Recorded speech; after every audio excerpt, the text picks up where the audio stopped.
एक गाय जंगल में चर रही थी। अचानक उसके पीछे एक शेर ने हमला कर दिया और शेर के डर की वजह से गाय बहुत तेजी से भागने लगी और शेर लगातार उसका पीछा करता रहा। और अचानक दोनों दौड़ते दौड़ते एक गहरी खाई में गिर गए, जहां चारों तरफ दलदल था। दोनों ने गाय ने भी बहुत जोर से छटपटाकर उस दलदल से निकलने का प्रयास किया और शेर ने भी लगातार उस दलदल से निकलने का प्रयास किया। लेकिन उसने देखा कि जितना वो हाथ पैर दोनों चला रहे थे, लेकिन उसके बावजूद निकल नहीं पा रहे थे। कुछ देर तक हाथ पैर चलाने के बाद गाय और शेर को ये दोनों को समझ में आ गया कि अब यहां से हम हिल नहीं सकते हैं। तो कुछ देर के बाद हाथ पैर चलाने के बाद दोनों शांत हो गए और गाय ने भी समझ लिया कि अब शेर मुझ तक पहुंच नहीं सकता, मुझे खा नहीं सकता, मुझ पर हमला नहीं कर सकता।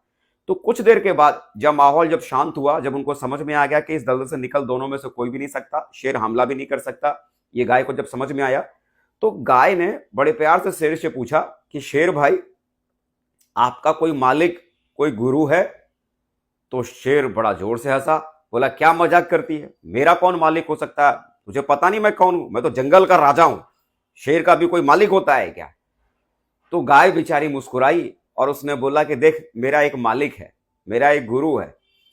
अभी शाम का 5 बजे का वक्त हो रहा है और मेरे मालिक को मालूम है कि शाम 5 बजे तक मैं घर पहुंच जाती हूं, और 5 बजे तक मैं घर नहीं पहुंची तो अगले 10 मिनट के बाद मालिक मुझे ढूंढता हुआ जंगल में निकलेगा और 15 से 20 मिनट के बाद वो ढूंढता ढूंढता इस जगह तक वो पहुंच जाएगा और मुझे इस दलदल में फंसा हुआ देखकर वो रस्सी फेंक कर मुझे बाहर निकाल लेगा। लेकिन तेरा तो कोई मालिक नहीं है। तो मुझे बता, जब तेरा कोई मालिक नहीं तो इसका मतलब आज तो तेरा मरना इस दलदल के भीतर तय है। तो दोस्तों, हमको भी कई बार ऐसा लगता है ना कि हम तो जंगल के शेर हैं, हमें किसी भी मेंटोर की जरूरत नहीं है, हमें किसी भी कोच की जरूरत नहीं है, हमारा कोई मालिक नहीं होना चाहिए।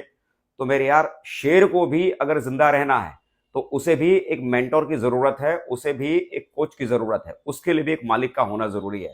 डायरेक्ट सेलिंग बिजनेस में अगर आप बहुत बड़ा काम करना चाहते हैं तो यकीन मानिए, अगर एक मेंटोर अगर आपके साथ में है, एक कोच, एक गुरु अगर आपके साथ में है और लगातार उनकी गाइडलाइन में अगर आप आगे बढ़ रहे हैं, तो जब जब आप मुसीबत में फंसेंगे, वो हर बार उस मुसीबत से आपको बाहर निकाल लेगा और आपको सही सलामत आपको आपकी मंजिल तक जरूर पहुंचाएगा।